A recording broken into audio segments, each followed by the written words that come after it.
The Rampart Scandal: How the LAPD Became a Criminal Enterprise.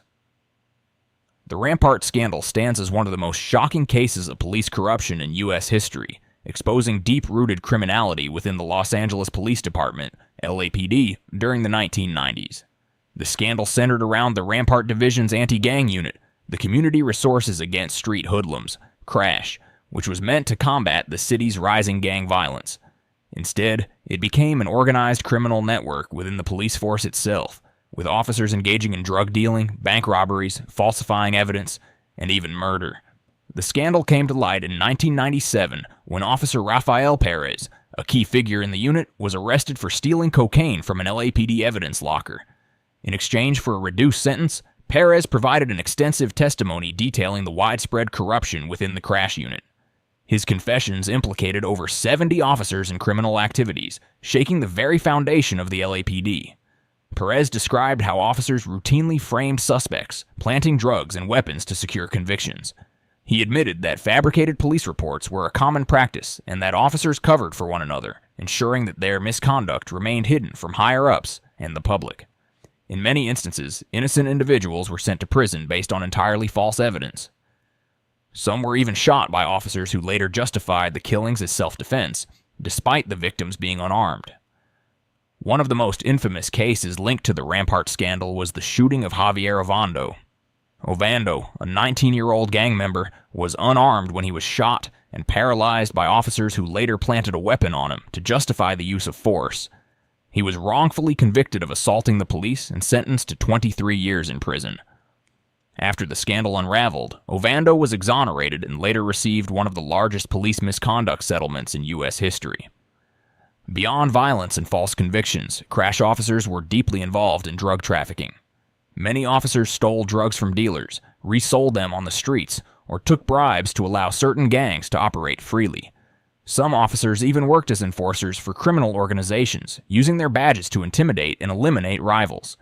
This created a disturbing reality in which the very unit tasked with protecting the city from gang violence was instead fueling it. The scandal also had a connection to the unsolved murder of rapper Christopher Wallace, better known as the notorious B.I.G. Allegations surfaced that some corrupt LAPD officers had ties to Death Row Records and may have played a role in his killing. While this claim was never conclusively proven, it added another layer of controversy and distrust toward the department. As the investigation unfolded, the city of Los Angeles faced a crisis of credibility. Over 100 convictions were overturned, with many wrongfully convicted individuals released from prison. The LAPD was forced to undergo a federal oversight reform, and a public outcry demanded accountability. However, despite the magnitude of the scandal, only a handful of officers faced serious consequences. Many implicated officers resigned or took plea deals, avoiding lengthy prison sentences. The Rampart scandal remains a dark chapter in American law enforcement history, serving as a grim reminder of what happens when a system built on authority lacks proper accountability. It shattered public trust in the LAPD and exposed the vulnerabilities of a policing system that allowed such corruption to thrive unchecked. While reforms were introduced in the aftermath, the scandal left a lasting scar on the reputation of the LAPD and remains one of the most notorious examples of systemic corruption in U.S. policing. New Orleans PD, the most corrupt police force in American history. The New Orleans Police Department, NOPD, is often regarded as the most corrupt police force in American history, with a legacy of criminality, brutality, and scandal that stretches across decades. While many police departments have faced corruption scandals, the NOPD's history is unique in its sheer scale and longevity. The department became synonymous with organized crime, drug trafficking, and even murder, creating a culture where officers operate more like criminals than protectors of the public. The height of this corruption unfolded during the 1990s, but its roots run far deeper, embedded within the fabric of the city's political and social structure. The NOPD's corruption became impossible to ignore when several high-profile cases exposed just how deeply the department was entangled in criminal activity. One of the most disturbing cases involved Officer Len Davis, who became the face of the department's rod. Davis, a decorated officer, was secretly working as a drug dealer and enforcer, using his badge to protect drug shipments and eliminate rivals. He operated a drug trafficking network alongside other officers, extorting money from dealers and offering protection to those who paid him off. Davis's crimes went beyond corruption. He was directly responsible for ordering the murder of a woman named Kim Groves, who had filed a complaint against him for brutality. In 1994, Groves reported to the Internal Affairs Division that Davis had assaulted a young man during an arrest. The complaint triggered a federal wiretap on Davis, which accidentally caught him ordering a hit on Groves. Davis called a fellow officer and arranged for Groves to be killed, referring to her as a snitch who needed to be silenced. That night, Groves was shot and killed outside her home by a hitman hired by Davis. The FBI recordings sealed Davis's fate, leading to his arrest and death sentence, but the case exposed a level of criminality within the NOPD that shocked the entire nation. The Kim Groves murder was not an isolated incident. Officers were known to moonlight as drug dealers, rob drug shipments, and engage in armed robberies while on duty. Some officers were part of organized robbery squads that would target drug dealers, steal their money and narcotics, then resell the drugs on the streets. The line between cop and criminal had completely dissolved, turning the department into one of the most feared and corrupt institutions in the city. The NOPD's corruption wasn't simply the work of a few bad apples, it was systemic. The department's Internal Affairs Division was widely seen as a sham, with many officers believing they could act with impunity. Whistleblowers were routinely ignored or retaliated against, while officers who participated in the corruption were protected by their superiors. The corruption ran so deep that many citizens viewed the NOPD as just another criminal gang operating in the city, only with the power of the law behind them. One of the most notorious figures in this network of corruption was Officer Antoinette Frank, who, in 1995, became one of the only female police officers in U.S. history to be sentenced to death. Frank, along with her accomplice and fellow officer Rogers Lacaze, carried out a brutal robbery and triple murder at a Vietnamese restaurant where she worked security. Frank used her badge to gain access to the restaurant, then executed 3 people, including a fellow officer working off-duty. Her case highlighted the extent to which the NOPD had become a breeding ground for criminality. The department's problems were further compounded by the chaos following Hurricane Katrina in 2005. During the disaster, NOPD officers were caught looting stores, abandoning their posts, and even participating in extrajudicial killings. The most infamous of these incidents was the Danziger Bridge shooting, where officers shot and killed 2 unarmed civilians and wounded 4 others. The department then engaged in a cover-up, planting guns on the victims and fabricating reports to justify the shootings. It took years for the truth to come out, resulting in the convictions of several officers. Despite numerous federal interventions and reform efforts, the NOPD's reputation remains tarnished to this day. The department's deep-seated culture of corruption was not just a failure of individual officers, but a reflection of the broader system that allowed such abuses to thrive. The combination of poverty, political corruption, and a lack of oversight created an environment where criminality was not only tolerated but encouraged. The NOPD's legacy of corruption serves as a grim reminder of how easily power can be abused when left unchecked. The stories of Len Davis, Antoinette Frank, and countless others exposed a system where those sworn to protect the public instead became its greatest threat. Even with ongoing reform efforts, the scars of the department's past continue to haunt both the city and its people, making the New Orleans Police Department one of the most notorious examples of police corruption in American history. The Chicago PD torture scandal, 20 years of abuse and cover-ups. The Chicago Police Department's torture scandal stands as one of the most horrifying and prolonged cases of police abuse in American history. Spanning from the 1970s to the early 1990s, the scandal revealed a systemic pattern of torture, forced confessions, and cover-ups carried out by officers under the leadership of Commander John Burge. What unfolded during those 2 decades not only shattered the lives of hundreds of victims, but also exposed the depths of corruption that allowed such atrocities to continue unchecked for so long. The scandal became a dark stain on the city's history and a symbol of the unchecked power that law enforcement can wield when accountability is absent. John Burge joined the Chicago Police Department in 1970 after serving as a military police officer during the Vietnam War. His time in the military would later become a key part of understanding the methods of torture he brought back to Chicago. Burge rose quickly through the ranks, eventually becoming the head of the Area 2 Violent Crimes Unit on the South Side, one of the city's most crime-ridden districts. It was here that Burge and his subordinates would begin a reign of terror that would haunt the city for decades. Under Burge's command, officers routinely tortured suspects into giving false confessions, particularly targeting black men from poor neighborhoods. The methods of torture were brutal and calculated. Suspects were electrocuted with cattle prods, suffocated with plastic bags, beaten with phone books, and burned with cigarettes. Some were subjected to mock executions, while others were handcuffed to hot radiators for hours at a time. Many victims were threatened with death if they did not confess to crimes they didn't commit. The torture sessions were designed to leave little visible evidence, making it nearly impossible for victims to prove what had been done to them. The victims were often suspects in high-profile murders or violent crimes, cases that carried immense pressure for quick arrests. Burge and his officers became known for extracting confessions in record time, earning praise from higher-ups within the department. What the public didn't know was that many of those confessions were entirely fabricated, coerced through unimaginable pain and fear. Innocent men were railroaded into prison while the real perpetrators walked free. The use of torture became an open secret within the department, with many officers either participating directly or turning a blind eye to the abuse. One of the most disturbing aspects of the scandal was how deeply the cover-up ran. Complaints of police brutality were routinely dismissed by the department's Internal Affairs Division, while prosecutors turned a blind eye to the mounting evidence of abuse. Judges, aware of the suspicious confessions, often chose to ignore the allegations rather than challenge the powerful institution of the Chicago Police Department. Burge's unit became a protected enclave within the department, operating with near-total impunity. It wasn't until the late 1980s that cracks in the cover-up began to show. A handful of victims began speaking out, supported by human rights lawyers who refused to let the allegations be buried. As more stories emerged, a pattern became undeniable. Eventually, in 1991, Burge was fired after an internal investigation found evidence of torture. But even then, the department refused to admit the full scope of the abuse.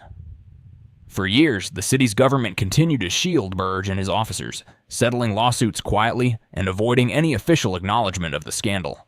The full scale of the torture operation only came to light in the early 2000s, when a wave of lawsuits and independent investigations finally forced the city to confront the truth. It was estimated that Burge and his team had tortured over 120 people during their reign. Many of the victims spent decades behind bars for crimes they did not commit. Some never lived to see their names cleared. The scandal exposed how the city's entire criminal justice system, from the police to prosecutors to judges, had conspired to cover up the abuse, sacrificing innocent lives to protect the reputation of the department. In 2010, John Burge was finally convicted, not for torture, but for perjury and obstruction of justice for lying about the abuse in a civil case. He was sentenced to just 4.5 years in prison, a punishment that many saw as a cruel insult to his countless victims. By the time of his conviction, Burge was already living on a full police pension, paid for by the very taxpayers whose trust he had betrayed. The legacy of the Chicago PD torture scandal continues to haunt the city. Over the years, the city of Chicago has paid out more than $100 million in settlements to victims of police torture.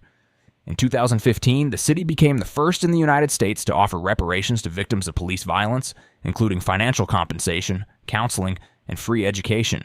Despite these efforts, the scandal left a permanent scar on Chicago's communities, particularly among black residents who had long viewed the police not as protectors, but as predators. The Chicago PD torture scandal stands as one of the most chilling examples of systemic police abuse in American history.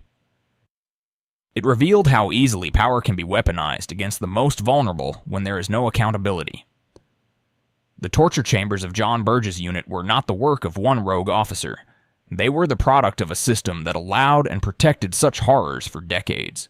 The scandal remains a stark reminder that without constant oversight, the very institutions meant to protect society can become its most dangerous threat. Baltimore's gun trace, task force, cops turned criminals. The Baltimore Police Department's gun trace task force scandal is one of the most shocking cases of systemic police corruption in modern American history. What began as an elite unit created to remove illegal guns from the streets quickly devolved into a criminal enterprise where officers became the very predators they were sworn to protect the city from. Between 2015 and 2017, members of the Gun Trace Task Force, GTTF, operated more like a criminal gang than a police unit, robbing drug dealers, planting evidence, stealing money, and selling narcotics, all under the cover of their badges. The revelations of their crimes not only exposed the depths of corruption within the Baltimore Police Department, but also laid bare the devastating consequences of unchecked power within law enforcement. The GTTF was established as a specialized plainclothes unit tasked with cracking down on the flow of illegal guns into Baltimore, a city long plagued by high levels of violent crime. The unit was supposed to represent the best and most aggressive officers the department had to offer, a symbol of the city's commitment to getting weapons off the streets. Instead, the task force became a rogue operation where officers saw themselves as above the law, using their position to enrich themselves while leaving a trail of victims in their wake. The scandal began to unravel in 2017 when federal agents arrested 8 officers from the task force on a wide array of charges, including robbery, racketeering, and drug trafficking. What emerged in the investigation was a staggering pattern of criminal activity that had been going on for years. Officers would routinely carry BB guns in their patrol cars to plant on suspects in case they shot an unarmed person. They would break into homes without warrants, steal money and drugs, and then falsify police reports to cover their tracks. In some cases, they would rob drug dealers, take their money and narcotics, and sell the drugs themselves through their own criminal network. One of the ringleaders of the operation was Sergeant Wayne Jenkins, the unit's commanding officer. Jenkins was a charismatic figure who had earned a reputation for being one of the most aggressive and successful officers in the department. But beneath the surface, he was orchestrating a criminal empire. He encouraged his officers to rob suspects, fabricate evidence, and use illegal tactics to boost arrest numbers. Jenkins even recruited bail bondsmen and drug dealers to help move the drugs stolen by the unit back onto the streets. His leadership turned the task force into a highly organized criminal syndicate operating with the full authority of the Baltimore Police Department. The scale of the corruption was staggering. Officers would target suspects they knew carried large amounts of cash, often following them from the airport or tapping their phones to set up robberies. They would detain people without cause, search their homes without warrants, and pocket thousands of dollars in cash during raids. The officers split the stolen money among themselves, often keeping their body cameras off or manipulating footage to avoid detection. The consequences of their actions were devastating for the community. Innocent people were framed and sent to prison based on fabricated evidence, while those who were guilty found themselves at the mercy of corrupt officers who acted more like street-level criminals than law enforcement. The corruption further eroded the already fragile trust between the Baltimore Police Department and the city's residents, especially in the city's predominantly black neighborhoods, where decades of police abuse had left deep scars. What made the GTTF scandal particularly shocking was how openly the officers operated. They bragged about their crimes in text messages, referred to themselves as the Squad, and even discussed how much cash they would steal before heading out on patrol. Despite their brazen behavior, the unit was praised by department leadership for producing high arrest numbers and taking guns off the streets. The officers' crimes were not the result of a few rogue individuals. They were the product of a system that rewarded aggressive policing while turning a blind eye to corruption. The federal investigation ultimately led to the conviction of 8 officers, with several receiving lengthy prison sentences. Wayne Jenkins, the mastermind of the operation, was sentenced to 25 years in prison, one of the harshest sentences ever handed down to a police officer in the United States. However, the scandal's impact extended far beyond those convicted. Over 800 criminal cases tied to the GTTF were dismissed, and the city of Baltimore has paid out millions of dollars in settlements to victims of the task force's abuses. The Gun Trace Task Force scandal laid bare the corruption embedded within the Baltimore Police Department, not just among individual officers, but within the entire culture of the department. It exposed how a system built on aggressive policing and unchecked power could turn protectors into predators, leaving entire communities vulnerable to those who were supposed to protect them. Even after the scandal broke, many residents of Baltimore viewed the arrests as only scratching the surface of the department's corruption. The GTTF was not an isolated incident, but a symptom of a larger problem that had festered for decades. A culture of impunity where police were allowed to operate without accountability. The scandal became a symbol of the city's broken relationship with law enforcement, raising uncomfortable questions about how many other officers had gotten away with similar crimes. The legacy of the Gun Trace Task Force serves as a stark warning about the dangers of unchecked police power. It revealed how quickly the lines between law enforcement and organized crime can blur when there is no oversight, no accountability, and no respect for the communities officers are meant to serve. The scandal left a permanent scar on Baltimore, a city already burdened by poverty, violence, and mistrust, proving that sometimes the greatest threat to public safety can come from those who wear the badge. The NYPD Mafia Connection. Corruption. In the 1970s, Knapp Commission era, the New York Police Department's deep-rooted corruption during the 1970s exposed a web of criminality that blurred the line between law enforcement and organized crime. While police corruption has plagued many cities throughout American history, few scandals have revealed the sheer scale of institutional rot, like the NYPD's entanglement with the Mafia during this era. The revelations that emerged during the Knapp Commission investigations painted a damning portrait of a department where bribery, extortion, and drug trafficking were not only common, they were part of the system itself. The scandal shattered the myth of the heroic New York cop and exposed how entire sections of the department had become complicit in the very crimes they were supposed to fight. The Knapp Commission was formed in 1970 after mounting public pressure to investigate widespread corruption within the NYPD. The Commission's creation was largely triggered by the whistleblower testimony of Officer Frank Serpico, whose brave decision to expose the department's criminal underbelly would later become the subject of books and films. Serpico's allegations hinted at what many in the city already suspected, that corruption in the NYPD wasn't just limited to a few bad officers, but was an open secret embedded into the very culture of the department.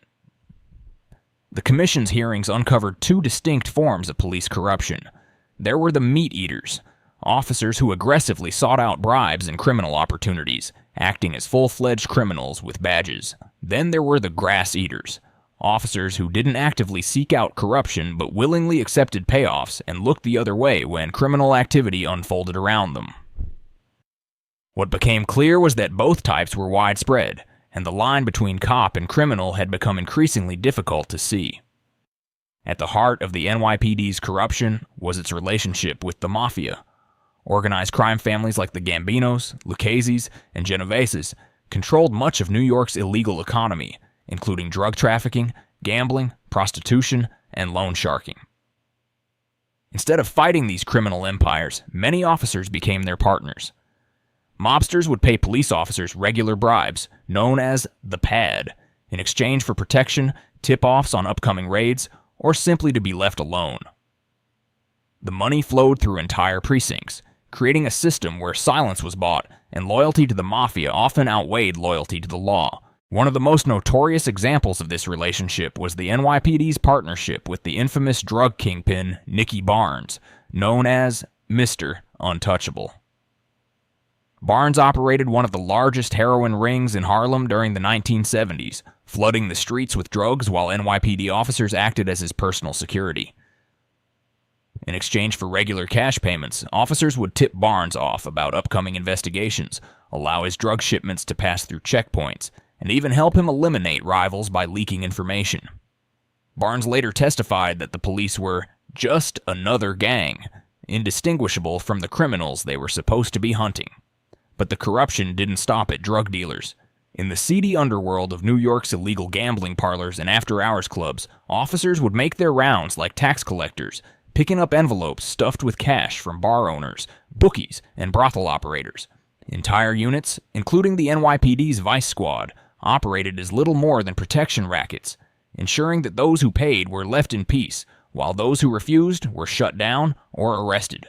One of the most disturbing aspects of the NYPD's corruption was how openly it operated. Officers referred to bribes as the money train, an unspoken system that was passed down from one generation of cops to the next. New recruits were often introduced to the system by their superiors within weeks of joining the force, making corruption a rite of passage rather than an exception.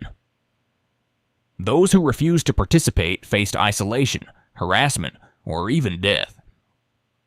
Frank Serpico himself was shot in the face during a drug raid, an incident many believe was a setup by fellow officers who wanted him silenced. As the Knapp Commission peeled back the layers of corruption, It became clear that the NYPD's criminal network stretched from the streets all the way to the highest ranks of the department. Precinct commanders were often fully aware of the payoffs happening under their watch, while internal affairs, the very division tasked with rooting out corruption, was frequently complicit in covering it up. The Commission's final report described the NYPD as a department where corruption was not simply tolerated, it was part of the institution's DNA. Despite the shocking revelations, the consequences for most officers were remarkably lenient. The Knapp Commission led to some high-profile resignations and a handful of prosecutions, but the majority of those implicated in the scandal walked away with their pensions intact. The department implemented new anti-corruption measures, but many critics saw them as little more than window dressing. The culture of silence, known as the Blue Wall, remained intact, ensuring that the full extent of the NYPD's corruption would never truly be known. The legacy of the Knapp Commission era remains a defining chapter in the history of American policing. It shattered the illusion of the noble cop walking the beat and exposed how easily the institutions meant to uphold justice could become indistinguishable from the criminals they pursued. The corruption within the NYPD during the 1970s wasn't simply the work of a few bad apples. It was a symptom of a system that allowed power to go unchecked for decades. While the Knapp Commission marked a turning point in the fight against police corruption, the scars of that era continue to haunt New York's communities to this day. The stories of officers moonlighting as mafia enforcers, pocketing drug money, and betraying their badges serve as a grim reminder that without accountability, the thin blue line can quickly dissolve into something far darker.